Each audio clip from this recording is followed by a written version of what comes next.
गुनाहों के देवता, प्रेम, त्याग और समाज की कहानी। गुनाहों के देवता प्रसिद्ध लेखक धर्मवीर भारती द्वारा लिखा गया एक कालजयी उपन्यास है जो प्रेम, त्याग और सामाजिक मर्यादाओं की जटिलताओं को दर्शाता है। यह एक ऐसी प्रेम कहानी है जो न केवल प्रेमियों के दिलों को छूती है बल्कि तत्कालीन समाज की परंपराओं और मानवीय भावनाओं की गहराई पर भी सवाल उठाती है। कहानी।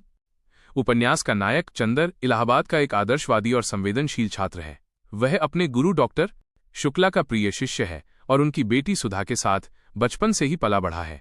चंचल और भोली भाली सुधा चंदर पर गहरा विश्वास करती है। दोनों का रिश्ता बचपन की दोस्ती से आगे बढ़कर एक गहरे और निष्कलुष प्रेम में बदल जाता है, लेकिन ये प्रेम कभी भी शब्दों में बयां नहीं हो पाता। चंदर अपने गुरु का सम्मान और सामाजिक मर्यादाओं का ध्यान रखते हुए अपनी भावनाओं को कभी व्यक्त नहीं कर पाता।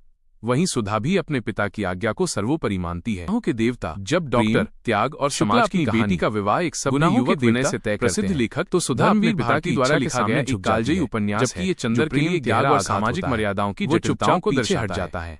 यह एक ऐसी प्रेम कहानी के बाद जो न केवल प्रेमियों के दिलों को छूती है और खुद को बुलाने के लिए तत्कालीन समाज विचारों वाली और मानवीय भावनाओं की गहराई पर भी सवाल मन सुधा के बिना कहीं नहीं लगता। कहानी। दूसरी ओर उपन्यास का नायक चंदर इलाहाबाद का एक आदर्शवादी और संवेदनशील छात्र है। दोनों एक दूसरे की भावनाओं को समझते हैं, शुक्ला का लेकिन समाज की कठोर परंपराएं बेटी और रिश्तों की दीवार उनके बीच से ही पला बढ़ा है। चंचल और भोली भाली सुधा गुनाहों के गहरा विश्वास चंदर और सुधा के अधूरे दोनों का रिश्ता बचपन की दोस्ती से आगे बढ़कर हमें सोचने पर और निष्कलुष प्रेम में बदल जाता है। क्या सच्चा प्रेम लेकिन ये प्रेम या सामाजिक शब्दों में बयां नहीं पूरा होता है या चंदर अपने गुरु का सम्मान और सामाजिक मर्यादाओं का ध्यान रखते हुए अपनी भावनाओं को समय के समाज कर पाता। रिश्तों की जगह सुधा भी अपनी भावना की आज्ञा को सर्वोपरि यही कारण है कि देवता जब भी बालकों के त्याग और समाज की बेटी का विवाह एक